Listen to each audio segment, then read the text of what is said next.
Bienvenidos a esta consecución del estudio del libro de Romanos, parte 3. Desde aquí, desde Beit Aviat, en Miami, Florida, le damos la más cordial bienvenida en el nombre de nuestro Señor, Yeshua HaMashiach. En esta tercera parte vamos a culminar el capítulo 1. Vamos a ver los versículos 9 al 17, que lo habíamos saltado en el estudio pasado, y vamos a ver los versículos del 23 al 31. Les recuerdo que en este primer capítulo y hasta el segundo capítulo, aproximadamente versículo 17, el apóstol Pablo está haciendo una disertación sobre el juicio justo a los gentiles, es decir, a las naciones que estaban apartadas de la identidad del Dios de Israel. Luego va a hacer una disertación también sobre el juicio a el pueblo judío, estableciendo que tanto judíos como gentiles ya estamos todos bajo condenación justa del juicio de Dios. Pero hoy vamos a ver nada más el segmento que corresponde al juicio de los gentiles. Comenzamos con los versículos del 9 al 11, que dice: Pues Dios, a quien sirvo en mi espíritu, en la predicación del evangelio de su Hijo, me es testigo de cómo sin cesar hago mención de vosotros siempre en mis oraciones, implorando que ahora, al fin, por la voluntad de Elohim, logre ir a vosotros, porque anhelo veros para impartiros algún don espiritual, a fin de que seáis confirmados. Pablo puede servir en el espíritu a la predicación de la noticia del que es bueno, es decir, de Yeshua HaMashiach, porque ya el espíritu de santidad del Eterno está acoplado a su espíritu.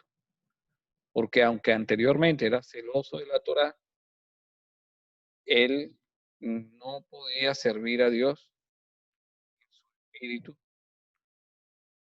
porque le era imposible.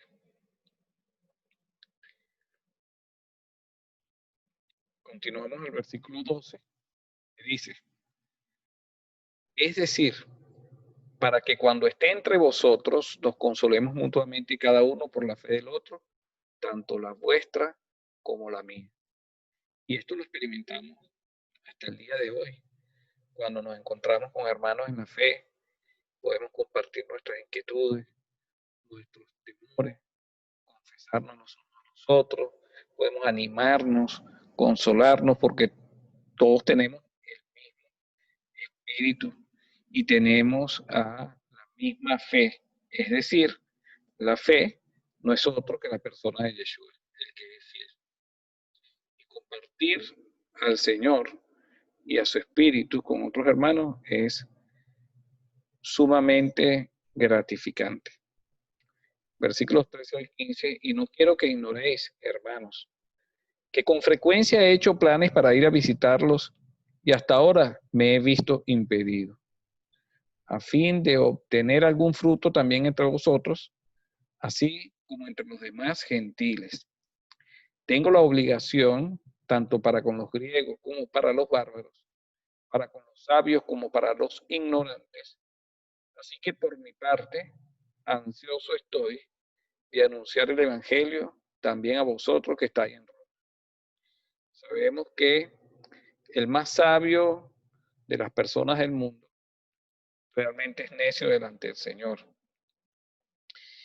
Y somos conscientes de que los griegos, bueno, cultivaban la filosofía, el desarrollo de la mente, el pensamiento, las artes, cultivaban también pues la belleza física, superficial, y que los bárbaros no eran tan dechados de virtudes intelectuales como los griegos.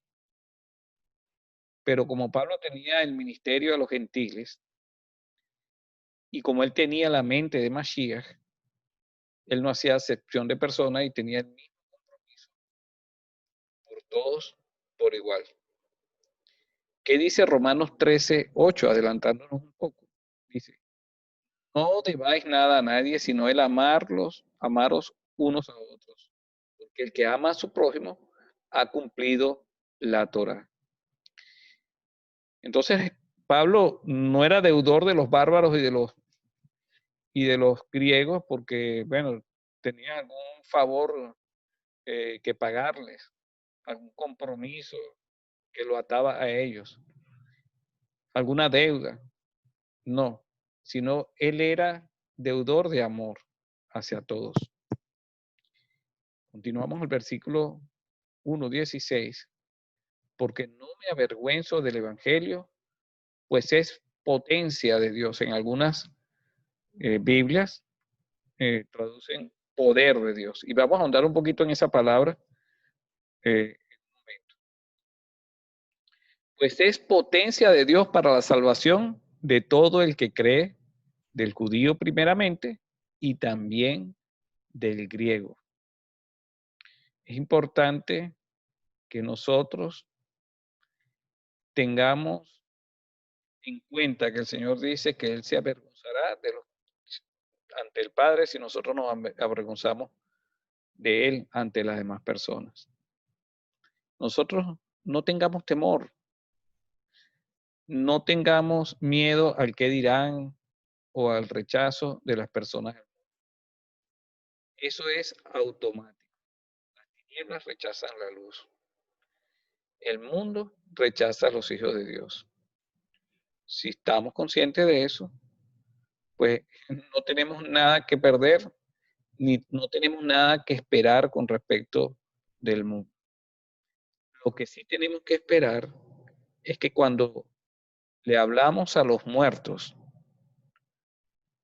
con la palabra de Yeshua, Él puede hacer el milagro de resucitarlo. ¿Cuál es la palabra que fue traducida aquí como poder o como potencia? Que me gusta más esa traducción para este versículo. La palabra griega dynamis, de donde viene, donde se deriva el dínamo. Y yo voy a utilizar dos ejemplos para tratar de darles o ampliarles la visión a todos los que estén oyendo este estudio. El dínamo es una máquina para convertir la energía mecánica en energía eléctrica o viceversa, mediante la inducción electromagnética debida generalmente a la rotación de cuerpos conductores en un campo magnético. Y la corriente producida en el dínamo es una corriente continua. De la misma forma, vamos a tratar de hacer un paralelismo aquí. El dínamo, en este caso vendría siendo el cuerpo de Mashiach. ¿Y qué hace el Mashiach? Convierte la santidad y la justicia de Dios en misericordia para poder alcanzarnos. Si no, sería imposible llegar al Padre, porque el que vea al Padre con su santidad, estando contaminado de pecado, simplemente es condenado inmediatamente a la muerte eterna. Entonces Mashiach convierte la energía de la santidad y la justicia de Elohim, de Hashem, del Padre, en misericordia. Y viceversa. ¿Mediante qué? La predicación de las noticias del que es bueno.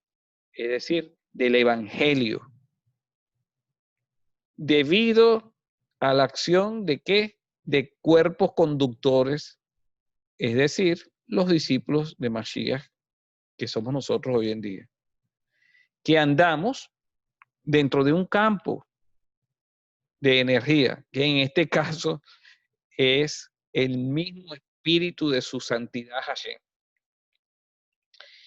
Y el amor y la fe que se producen por el cuerpo de Mashiach son continuos. Y de esta manera, pues muchas personas, todos los llamados, todas las ovejas del Señor que oyen su voz, pues son impregnadas por ese poder de Dios para salvación.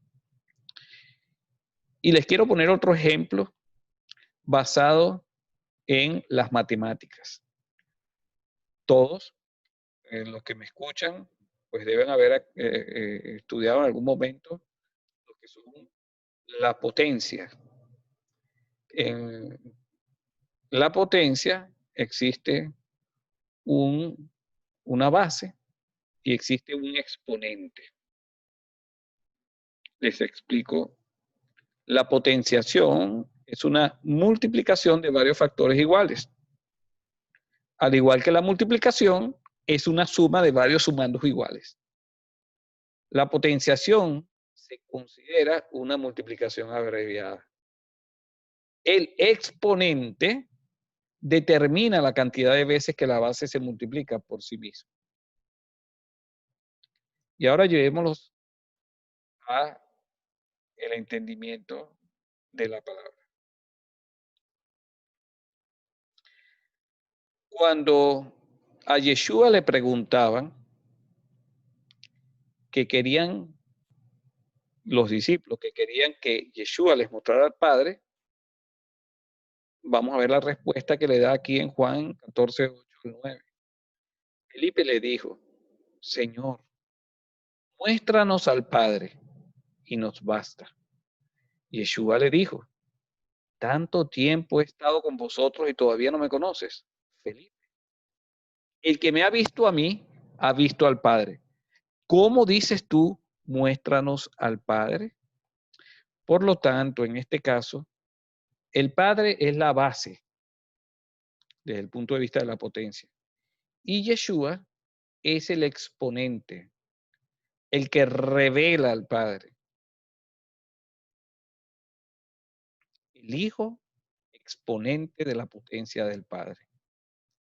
Al igual que el Evangelio, es el exponente del poder de Dios para salvación.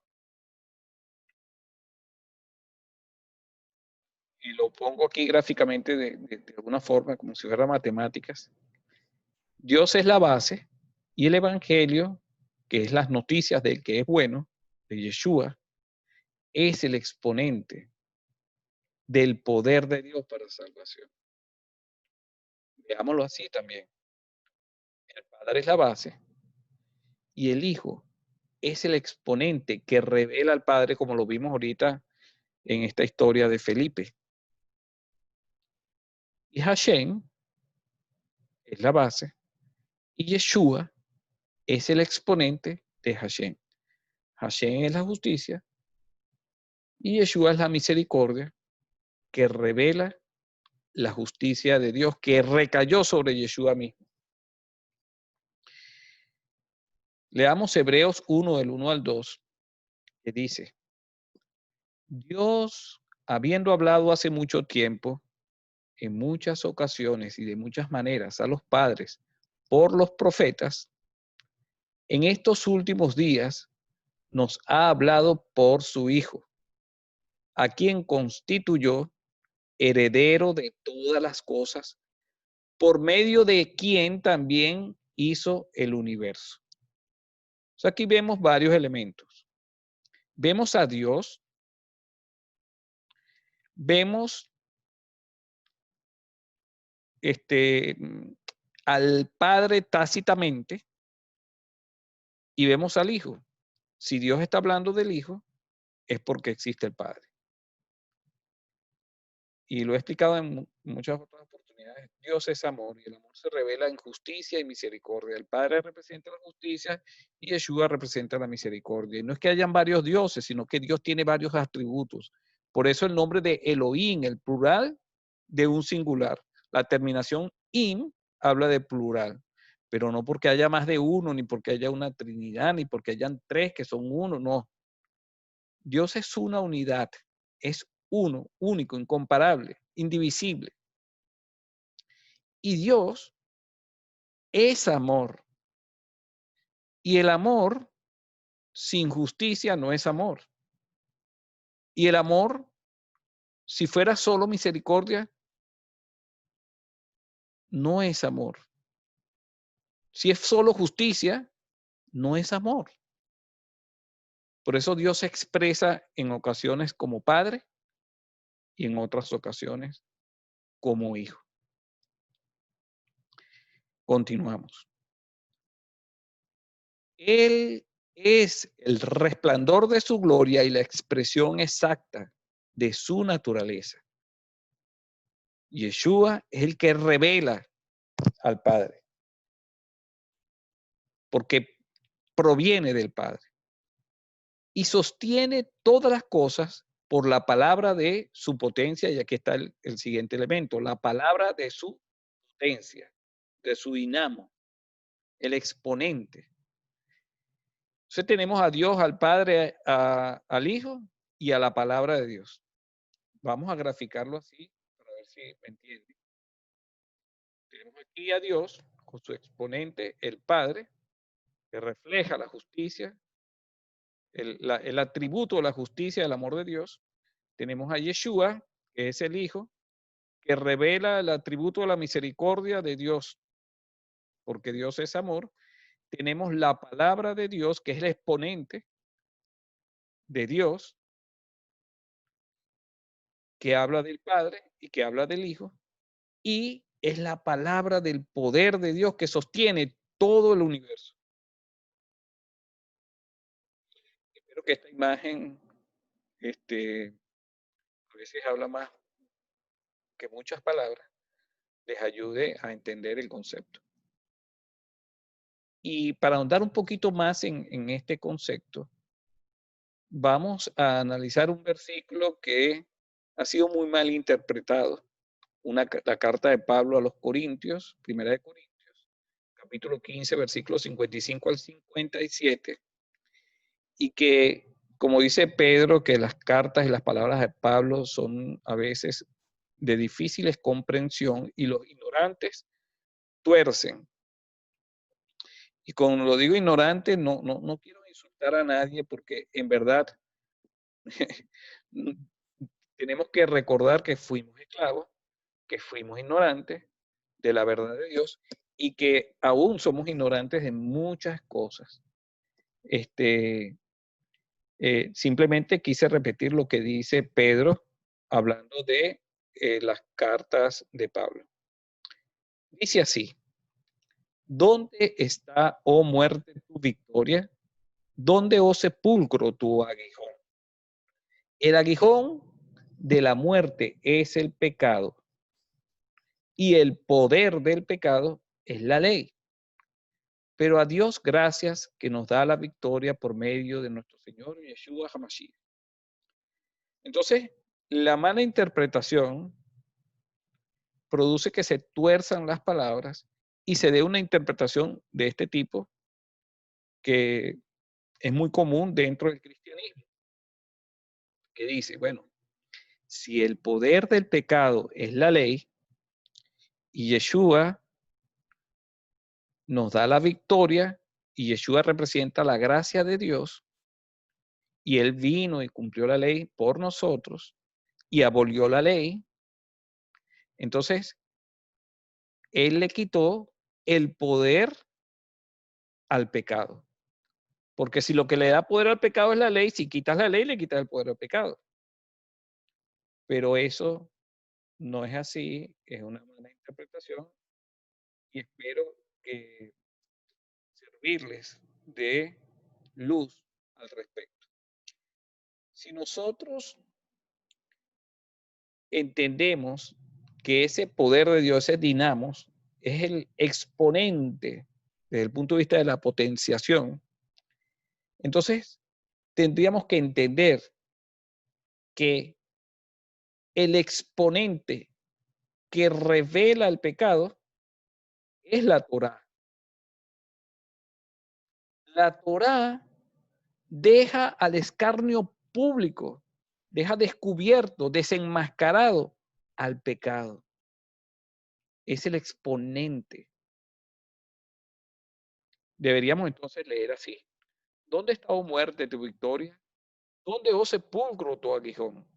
El aguijón de la muerte es el pecado y el exponente del pecado es la Torá. Pero a Dios gracias que nos da la victoria por medio de nuestro Señor Yeshua HaMashiach, porque la función de la Torá es conducirnos al Mesías, no salvarnos.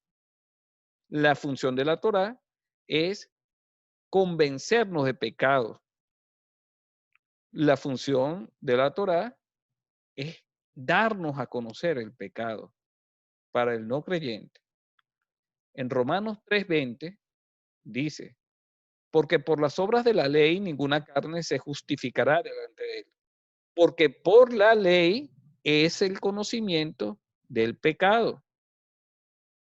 Entonces, mucha gente dice, no, es que antes la gente se salvaba por cumplir las obras de la ley y ahora la gente se salva es por la gracia, porque ya Yeshua cumplió la ley. No es así.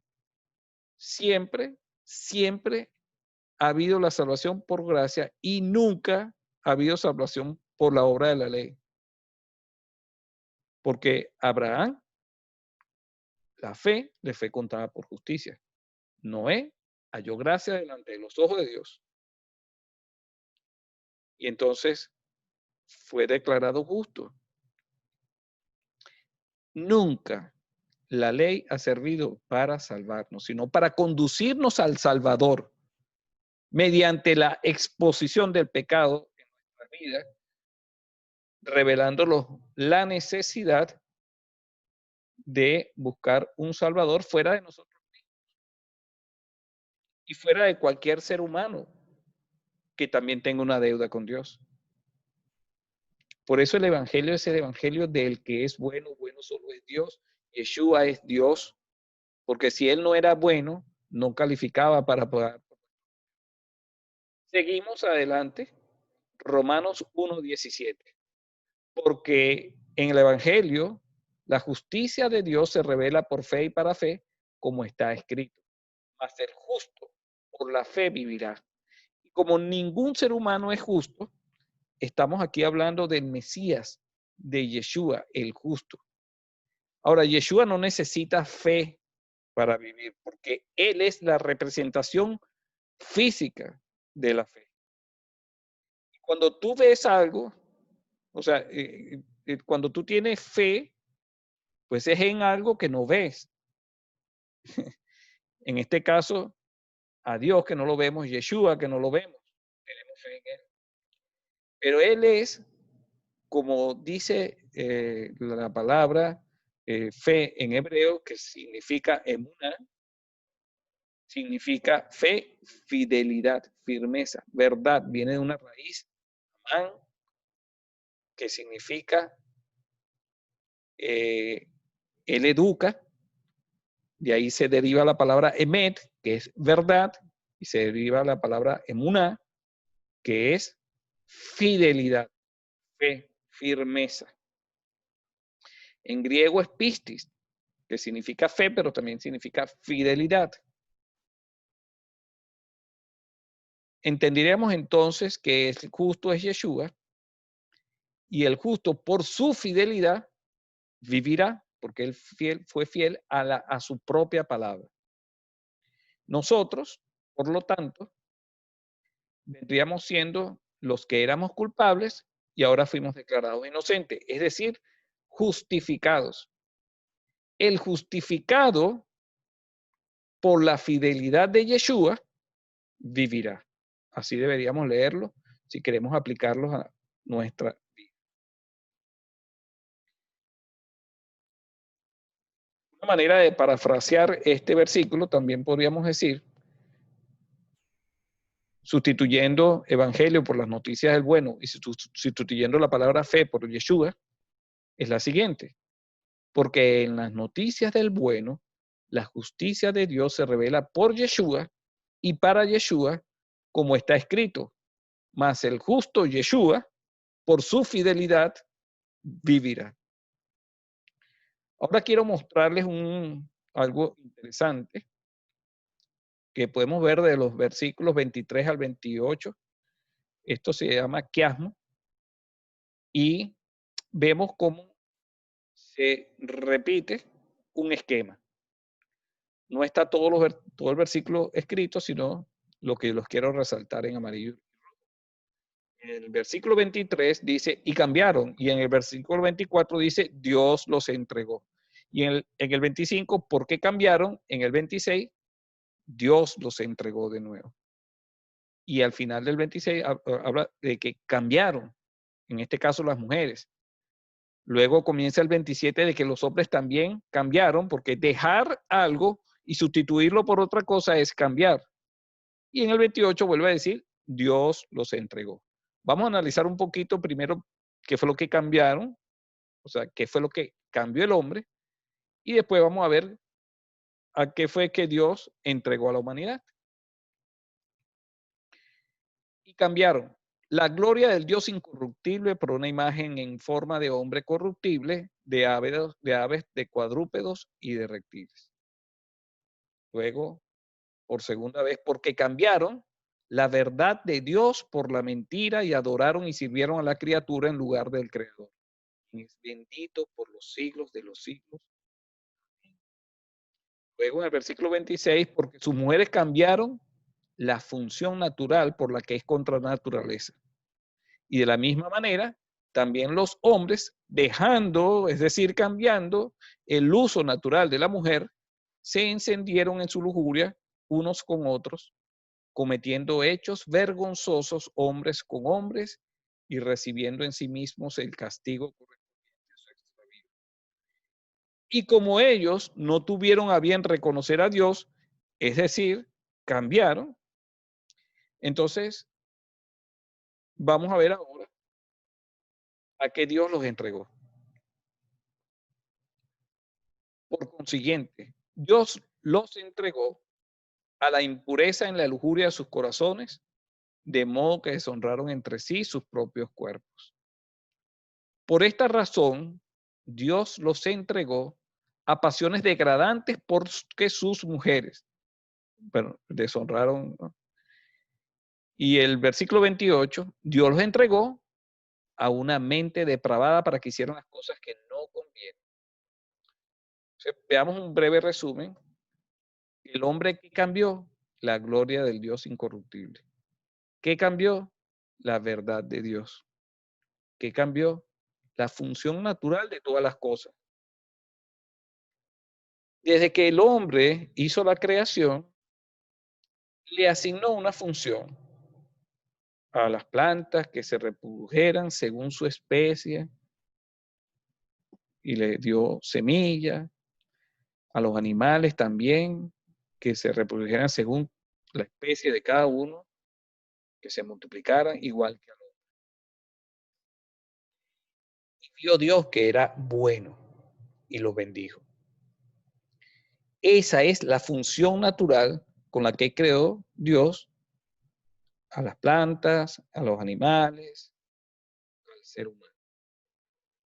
Cuando esta función natural se cambia, pues entonces, cuando se cambia la verdad por la mentira y la gloria de Dios incorruptible por lo que sea corruptible, por la creación corruptible, entonces Dios entrega, y no porque Dios no quiera hacer daño a nosotros, no porque Él sea malo y nos quiera entregar y nos quiera destruir, nos quiera matar, porque esas son precisamente las características de Satanás, que viene a robar, matar y destruir. Dios nos entrega porque nos deja ir, así como el padre, el hijo pródigo, cuando el hijo le pidió su herencia, porque quería ir al mundo a conocer, y el padre decía, pero si aquí tienes todo, no tienes nada que hacer en el mundo. Y el hijo insistió y el padre pues lo dejó ir. De la misma manera Dios nos deja ir, nos entrega. Otro ejemplo que podemos usar es que Dios es un juez justo y Él se rige por unas leyes, una constitución que es la Torá. Y el enemigo de nosotros, de nuestras almas, de Dios, es Satanás. Y él es el fiscal acusador que se encarga de preparar todos los expedientes con todas las faltas a la Torá que nosotros hayamos podido cometer. Y él hace su acusación legalmente. Y Dios, como es un juez justo, nos tiene que entregar.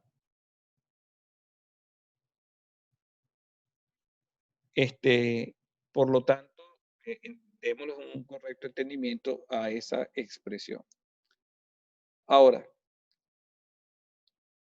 ¿cuál fue la consecuencia para la humanidad?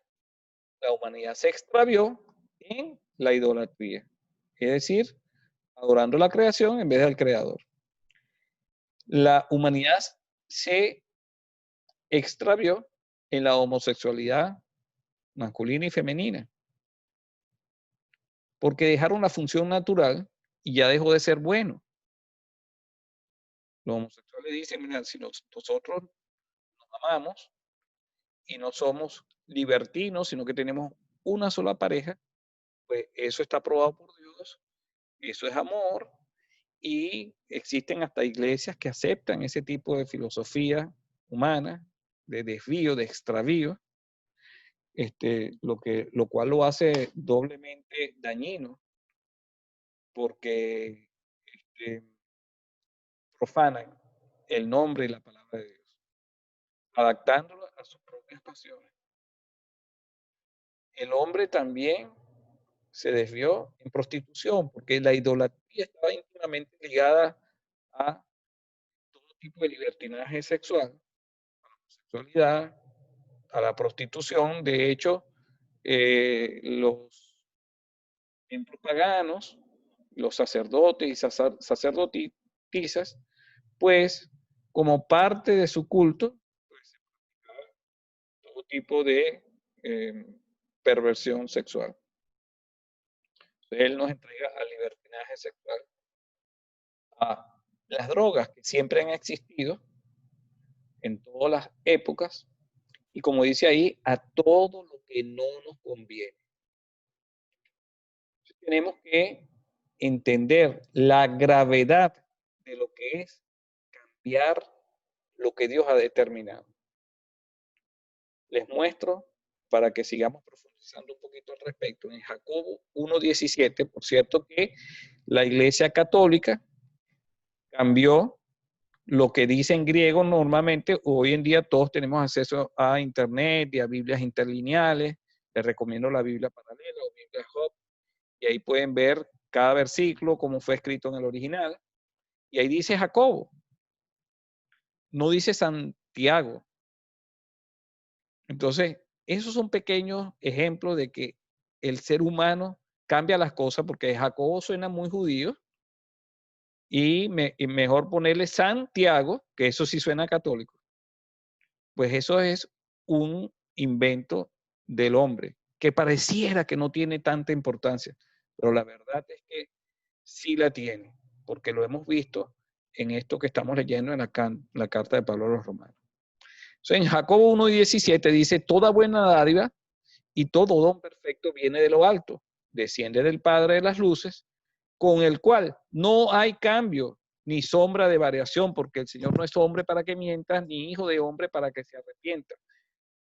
Y les aclaro que esa expresión hijo de hombre que se refiere al Mesías, él no es el Mesías para arrepentirse. El Mesías no tiene nada de qué arrepentirse. Ahora, en Malaquías 3:6 dice, porque yo, Hashem, no cambio.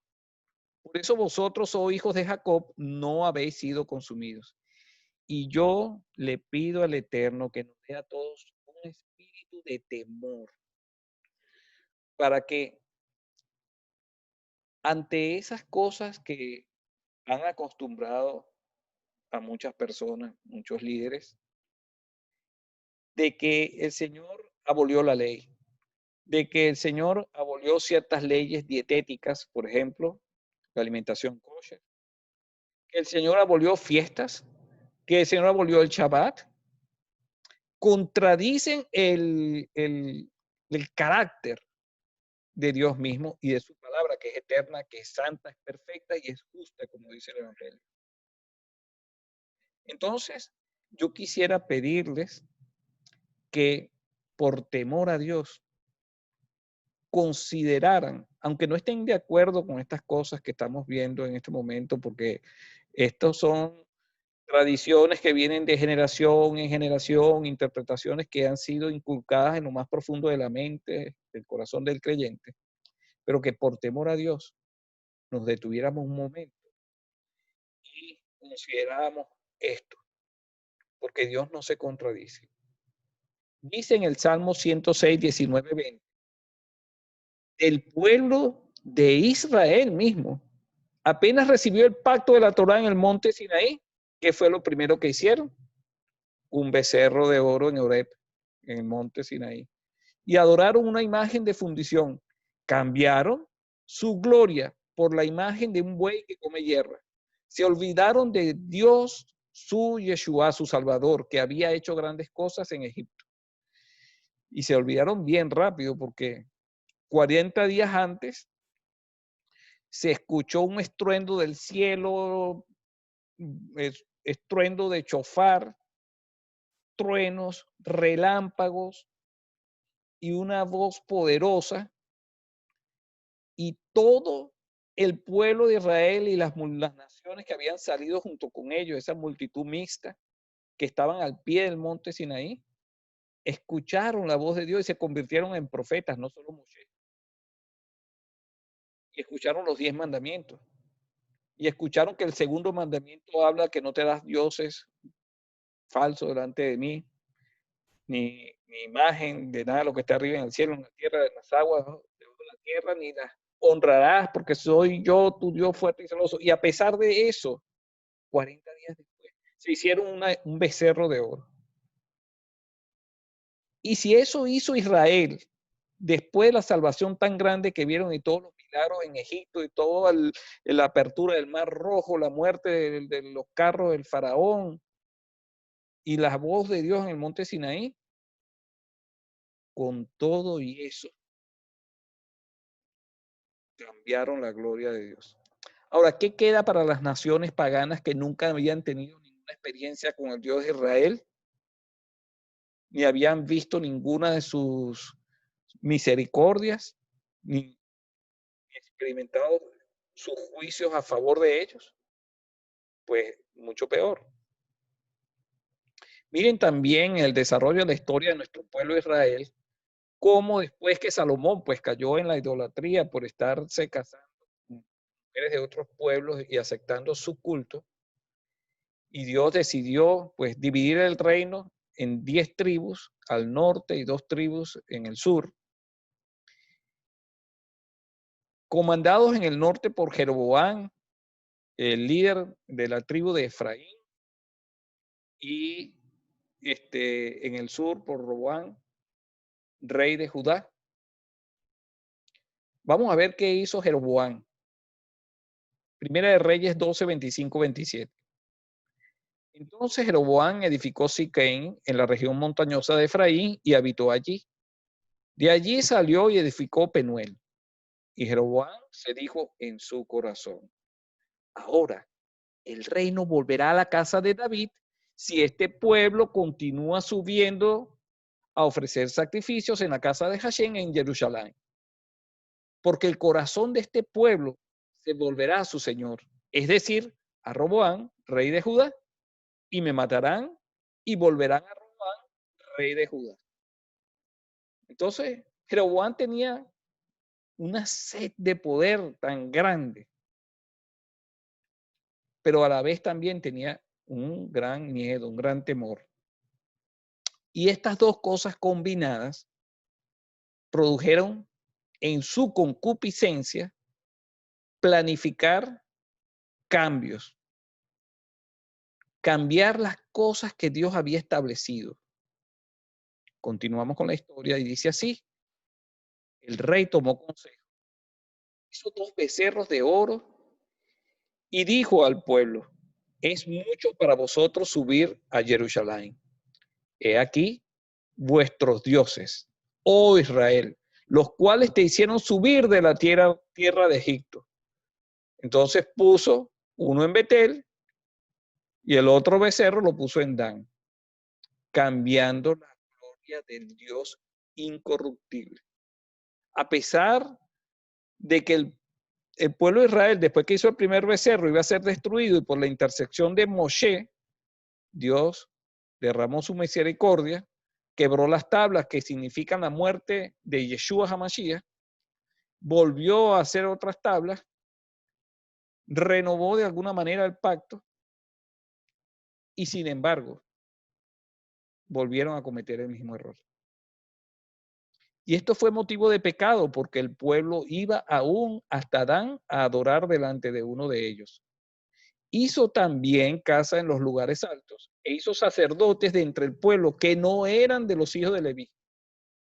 Entonces hizo un becerro de oro, dos becerros de oro contra la Torah. Cambió lo que está establecido en la Torah. Estableció otros lugares de culto y de sacrificio diferentes al templo de Jerusalén, el único sitio donde se podía llevar las ofrendas y los sacrificios. Y también levantó falsos líderes, sacerdotes que no eran de la tribu de Leví, en el cual había habido un pacto de parte de Dios. Seguimos, y Jeroboam instituyó una fiesta en el mes octavo y en el día 15 del mes, como la fiesta que hay en Judá, y subió al altar. Así hizo en Betel, ofreciendo sacrificios a los becerros que había hecho. Y puso en Betel a los sacerdotes de los lugares altos que él había construido. Entonces subió al altar que había hecho en Betel el día 15 del mes octavo, es decir, en el mes que él había planeado en su propio corazón, e instituyó una fiesta para los hijos de Israel y subió al altar para quemar incienso. Cambió la fiesta del Señor, instituyó una nueva fiesta. Increíble. Y esto prevalece hasta el día de hoy, porque después Constantino hizo lo mismo, separándonos de nuestras raíces hebreas y fundando la Iglesia Católica, una mezcla de verdad con mentira, de la ciencia del bien y del mal, cambiando la gloria de Dios, la verdad de Dios y las funciones naturales. Igualmente, hasta el día de hoy, muchos de estos cambios prevalecen. Se celebran muchas fiestas que no están en el calendario bíblico, en las iglesias. Pero las fiestas del Señor que reflejan las profecías de lo que Yeshua hizo y lo que va a hacer, no se celebran. Porque dicen o maldicen que son las fiestas de los judíos, cuando en Levítico 23 dice claramente que son las fiestas de Hashem. Y si nosotros somos creyentes en Hashem y nos consideramos hijos de Dios, entonces son las convocaciones santas donde Él nos cita para que lo celebremos a Él, las cosas maravillosas que Él ha hecho por medio de Yeshua HaMashiach y que Él va a hacer.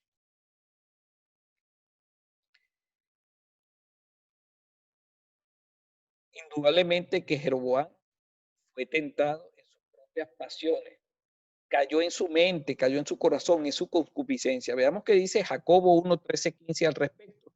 Cuando alguno es tentado, no diga que es tentado de Dios, porque Dios no puede ser tentado de los malos, ni él tienta a alguno, sino que cada uno es tentado cuando de su propia concupiscencia, de su propia debilidad mental, de sus propias pasiones bajas, de sus propios traumas infantiles, es atraído y cebado.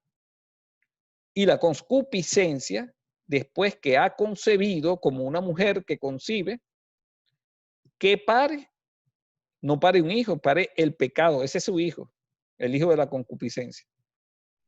Y el pecado, siendo cumplido, siendo ejecutado, engendra la muerte. Por lo tanto, la concupiscencia nos lleva a la tentación, esto da a luz el pecado y el pecado tiene como consecuencia la muerte.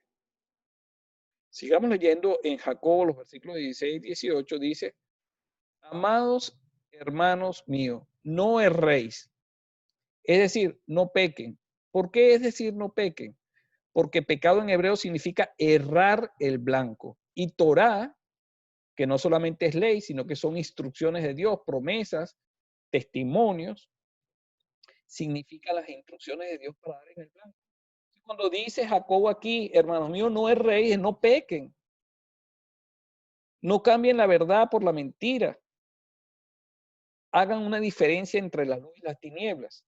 Y continúa diciendo, toda buena dádiva y todo don perfecto es de lo alto, que desciende del Padre de las luces, en el cual ¿qué? No hay mudanza ni sombra de variación. Es decir, no hay cambio. Él, de su voluntad, nos ha engendrado por medio de ¿qué? De la palabra de verdad, para que seamos primicias de sus criaturas. Dios no cambia. Apuntémoslos a la verdad. Apuntémosles a la Torá. Como dice el Salmo, la suma de toda tu palabra, Salmo 119, es verdad. Proverbios 28:9. El que aparta su oído para no oír la Torá, su oración también es abominable. Por lo tanto, quien no escucha la Torá no habla verdad. Y Hashem abomina la mentira. La oración, cuando yo le oro al Señor, Señor, bendice a este murciélago. Estoy allá en China. Esta sopita de murciélago que me voy a comer en el nombre de Yeshua, de Jesús. O cuando podemos aquí en Jayalía decir, Señor, bendice este cochinito en el nombre de Jesús, santifícalo. No lo va a hacer porque él no va a ir en contra de su propia palabra. O cuando en Venezuela, en la colonia Tobar del Junquito, decimos, Señor, bendice esta morcilla que es intestinos y rellenos de sangre coagulada. Bendícelo en el nombre de Jesús. Él no va a escuchar esa oración, es abominable porque es basada en una mentira, porque cambiamos la verdad de Dios. Se lo voy a graficar un poquito así, de esta manera. El que no escucha, no ve, no entiende y no habla Torá, que es verdad, pues está muerto espiritualmente. Jacobo 1:22 dice, sed hacedores, no basta nada más con oír, ¿no? Sino que hay que escuchar, que es diferente, porque cuando escuchamos, oímos, entendemos y obedecemos. No hay que ser hacedores de la palabra solamente. Perdón, seamos hacedores de la palabra y no solamente oidores que se engañan. Oír la verdad, no ponerla por obra, es un autoengaño y nos trae más responsabilidad porque ya no somos ignorantes. Antes éramos ignorantes porque no conocíamos la verdad, pero si escuchamos la verdad y no la ponemos por obra, entonces somos unos rebeldes. Mateo 6, 46 y 47 dice, ¿y por qué me llamáis Señor, Señor y no hacéis lo que yo digo? Es imposible o es una contradicción que llamemos a Yeshua nuestro Señor y hagamos lo que nos dé la gana o cambiemos todas las cosas que él ha dispuesto, como lo hizo Jeroboam, como lo hizo Constantino. Y luego dice, todo el que viene a mí oye mis palabras y las pone en práctica, mostraré a quien es semejante. Es semejante a un hombre que al edificar una casa cavó hondo y echó cimientos sobre la roca, y cuando vino la inundación, el torrente dio con fuerza contra aquella casa, pero no pudo moverla porque había sido bien. Debemos edificar sobre la verdad que es incorruptible, sobre Yeshua que es la verdad. Muchos me dirán en aquel día, Señor, Señor, no profetizamos en tu nombre, y en tu nombre echamos fuera demonios, y en tu nombre hicimos muchos milagros. Y entonces les declararé, jamás los conocí, apártense de mí, los que practican la anomia, la no ley. Aquí se los muestro mejor. Anomia, a es igual a no, nomos es ley. En hebreo diríamos no Torah. Los que practican la no Torah. No Torah es lo mismo que decir no instrucciones de Dios para dar en el blanco. No Torah es lo mismo que decir no verdad. No Torah es lo mismo que decir infracción de la Torah, es decir, practicantes del pecado. Los practicantes de maldad son los practicantes del pecado, de la infracción de la Torah, de la no verdad, de las no instrucciones de Dios, de la no Torah.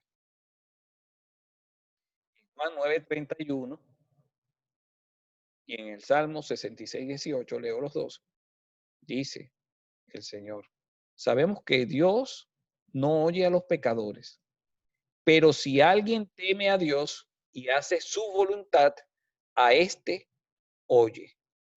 ¿Sí? Dios no oye al que es practicante de la no Torah. En el Salmo 66:18, esto es fuerte. Si observo iniquidad en mi corazón, el Señor no me escuchará. ¿Y qué es iniquidad? Pues es un grado superior de pecado, porque es estar consciente, no tener temor de Dios, ser rebelde y hacerlo sin temor, temerariamente. En Juan habla de los practicantes del pecado y en el Salmo habla de las personas que son rebeldes sin temor de Dios. A estas personas, pues Dios no los oye. Ahora vamos a pasar a la última parte. Vamos a leer Romanos 1, 29 y 31, que nos describe de manera magistral las características del hombre sin Yeshua, del hombre sin el Espíritu de Dios. Romanos 1, 29, 31 dice, estando llenos, o sea, estos son los hombres que cambian todo lo que ya le hemos dicho anteriormente. Estando llenos de toda injusticia, maldad, avaricia y malicia, colmados de envidia, homicidios, pleitos, engaños y malignidad. Son chismosos, detractores, aborrecedores de Dios, insolentes, soberbios, jactanciosos, inventores de lo malo, desobedientes a los padres, sin entendimiento, indignos de confianza, sin amor, despiadados. Wow. Y es totalmente cierto, porque lo experimentamos día tras día. Y de allá venimos nosotros.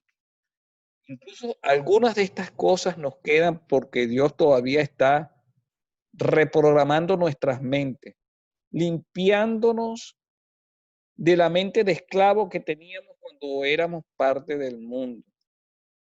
Pero en la medida que seamos conscientes, entonces pidámoslo al Señor sabiduría, su temor, y que el Señor termine de perfeccionarnos por medio de él. Luego culmina así, los cuales, aunque conocen el decreto de Dios, que los que practican tales cosas son dignos de muerte, no solo las hacen, sino que también dan su aprobación a los que las practican.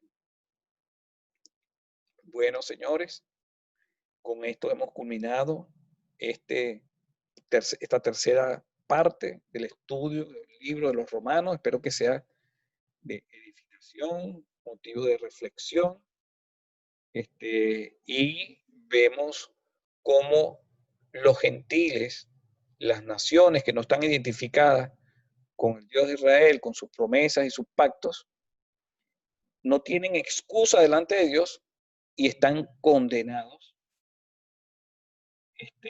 para la muerte. Espero verlos la próxima semana cuando hablaremos la última parte del juicio a los gentiles y probablemente comencemos con el juicio a los judíos.